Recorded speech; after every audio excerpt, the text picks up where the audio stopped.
멘트. 감성이란 감정을 일으킬 수 있는 능력을 말합니다. 감성이란 여태까지 살아오는 동안에 축적한 경험의 총체가 감정 속에 용해되어 있습니다. 시는 이러한 감정을 표현하는 문학 양식입니다. 즉, 시란 사물과 세계를 가장 인간적인 눈으로 조명하고 이해한 결과인 것입니다. 자, 오늘은 투사와 동화 기법에 대해서 살펴보겠습니다. 예술이 성립되는 희열의 원리적 근거는 대상 간의 교감, 곧 합일, 일체감, 동일성을 발견코자 하는 데 있다고 하겠습니다. 인간은 홀로 있을 때는 기쁠 수가 없습니다. 그 기쁨이란 독자적으로 생겨나지 않기 때문입니다. 오로지 인간의 기쁨이란 어떠한 대상과의 교감을 통해서만이 가능합니다. 인간의 심성은 절대자인 창조주에게서 나왔다고 보기 때문에 신이나 인간의 기쁨은 다른 대상과 함께 수반될 때 가능한 것입니다. 즉, 사랑하는 사람들과 함께 존재해야 삶의 기쁨을 누릴 수 있다는 얘기입니다. 나아가서 인간은 본성적으로 만물을 통하여 기쁨과 아름다움과 조화를 얻으라는 가치 추구욕을 지니고 있습니다. 여기에서부터 예술활동은 시작이 되고 천태만상의 조화의 미가 탄생되고 전개되는 것입니다.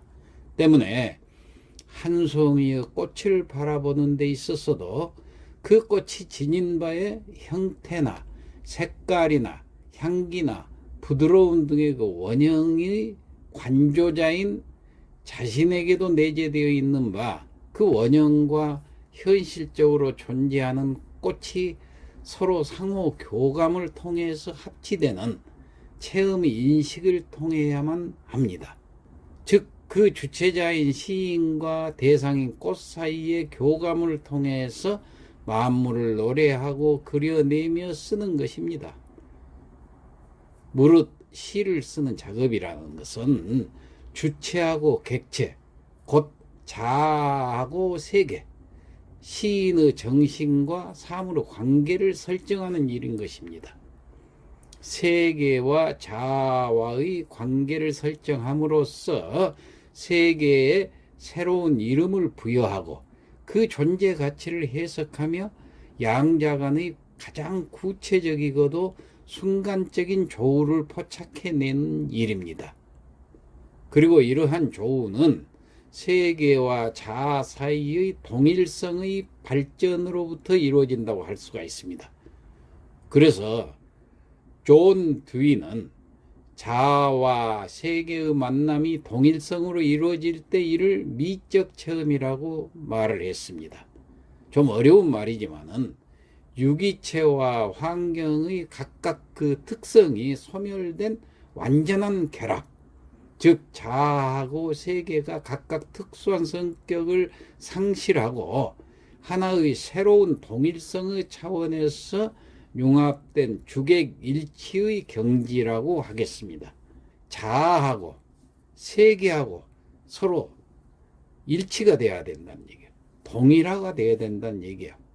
그래서 서정시의 가장 큰 장르적 특성은 바로 동일화의 원리를 추구하는 데 있다. 이렇게 얘기할 수가 있다는 말입니다. 동일화에는 투사와 동화 두 가지가 있습니다. 그럼 투사와 동화란 건 무엇인가? 투사는 자아가 세계 속으로 투영되는 것이고, 동화는 반대로 자아 밖의 그 세계가 자아로 들어오는 것입니다. 때문에 동일화는 투사이든 동화이든 간에 자아와 세계가 한 몸이 되는 것입니다. 자아 밖의 세계를 대결과 긴장으로 인식하지 않고 화해를 추구하는 대상으로 바라보기 때문에 따뜻한 시선을 지닌 작품이 되는 것입니다. 그럼 먼저 투사란 무엇인가? 자, 투사는 시적 대상 속으로 서정적인 자아가 들어가는 것 또는 자아가 세계로 나아가는 것을 가리키는데, 세상이 내게로 들어오거나 내가 세상 속으로 들어가는 것을 말하고, 바로 이 시점에서 시가 탄생이 된다는 얘기입니다. 내가 시적 대상 속으로 들어가서, 즉 내가 시적 대상이 돌이라 할 것 같으면 내가 돌 속으로 들어가고, 또 시적 대상이 잔디풀이라 할 것 같으면 내가 잔디 속으로 들어가면은 분명 다른 세계가 열린다는 얘기예요. 돌 속에서는 빛과 어둠의 양쪽 세계와 끝없는 기다림이 보이고, 잔디 속에는 뿌리로부터 잎사귀에 이르는 수액들의 속삭임이 들릴 것입니다. 자, 시적 대상을 불러놓고서도 나는 정작 그 속에 들어가지 않고 그 삶으로 외연을 읊는데 급급하다면 서정시의 본질을 모르는 것이 되기 때문에 그렇습니다. 자, 시 한 편을 살펴봅시다. 연, 김상훈. 옥창에서 바라보이는 조각 하늘에 누지바이가 날려보내는 고운 연이냐. 푸른 하늘로 끝없이 깃돌이라는 갈망. 연의 마음도 한없이 자유가 그리운 게다. 미친 것처럼 떨며 내달아 솟아도 번번이 야문 시로리에 끌려 내려와야 하는 연아, 너의 슬픈 몸부림을 자미롭다고 사람들은 바라보겠구나. 얼마나 가고 싶으냐. 새때 마음 놓고 지저귀는 구름과 바람이 번덕여 재롱 떠는 하늘가. 노을이 탔어, 피가 듣도록 탔어. 숲속에 마지막 종소리 울리는데 연아 달아나거라 끝없이. 실끝 끊어버리고 일사천리 끝없이 달아나거라. 예, 여기서 의인화한 연은 누구라고 생각하십니까? 시인 자신이죠. 그렇습니다. 시 속의 화자가 자신의 모습을 투사하고 있는 것입니다. 우리가 일년에 옥창이라는 글을 보고 알 수가 있듯이, 이 시는 시인이 감옥에 갇혀 있을 때 그 답답한 옥을 벗어나서 마음껏 자유를 누리고 싶은 갈망을 나타내고 있음을 우리는 알 수가 있습니다. 시인은 하늘로 날아오르는 연을 통해서 자신의 감정을 이입시킨 시로서 투사의 원리를 이 시에서 알 수가 있습니다. 예시 한 편을 더 살펴볼까요? 나의 죽음, 최호기. 나무 속으로 들어가네. 거기 빽빽한 세월 속에 나를 묻어버리기 위해 내가 사라진 빈 숲에 푸른 잎들의 울음 메아리 치고 그늘 없는 나의 죽음 나무 속에 있네. 예. 자, 이 시도 서정적 자아가 나무 속으로 들어가는 투사의 기법을 잘 보여주고 있습니다.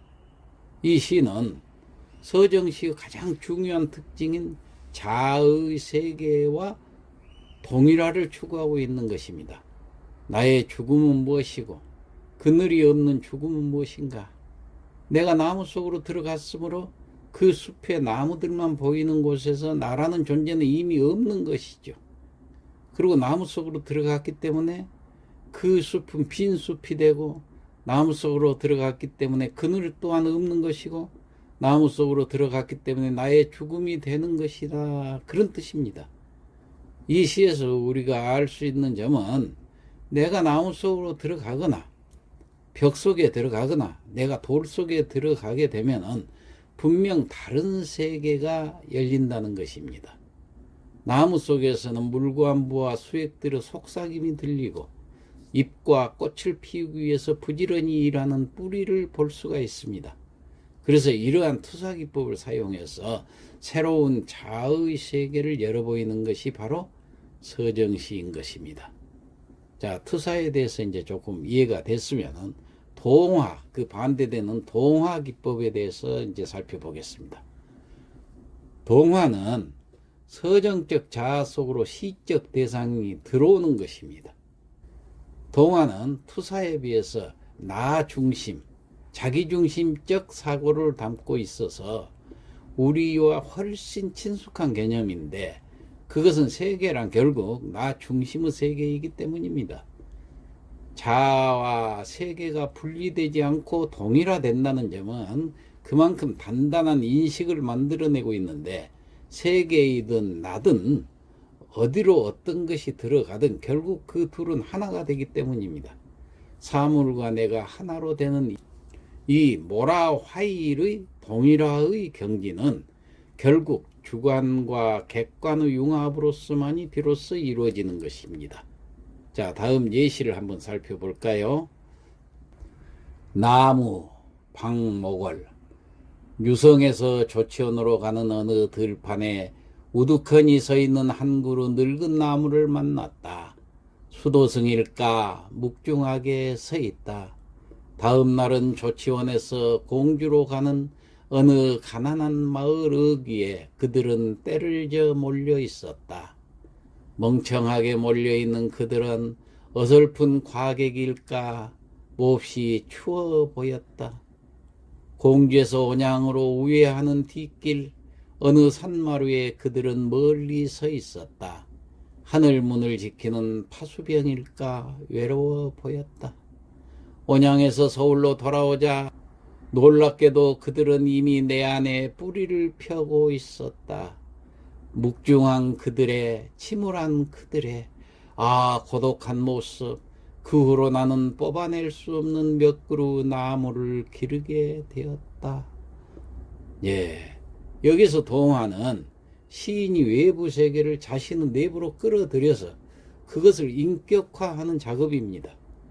이 나무들이 그냥 밖에 머물러 있는 것이 아니라 자아 속으로 들어와서 어떤 그 실체가 되었을 때 거기에서 시가 다시 태어나는 것이죠.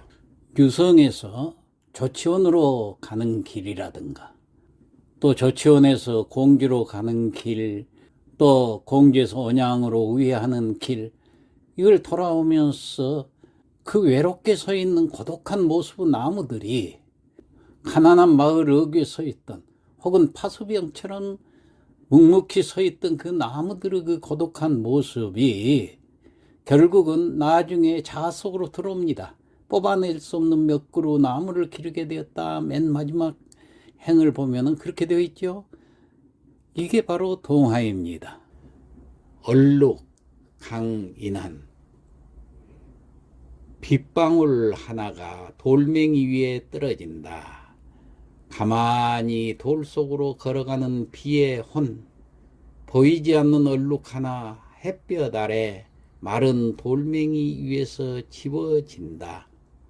어디서 왔을까? 내 이름은 내 가슴 속에 젖어 물빛 반짝이다가 얼룩처럼 지워져 버린 내 이름은 빗방울 하나가 돌멩이 위에 떨어진다.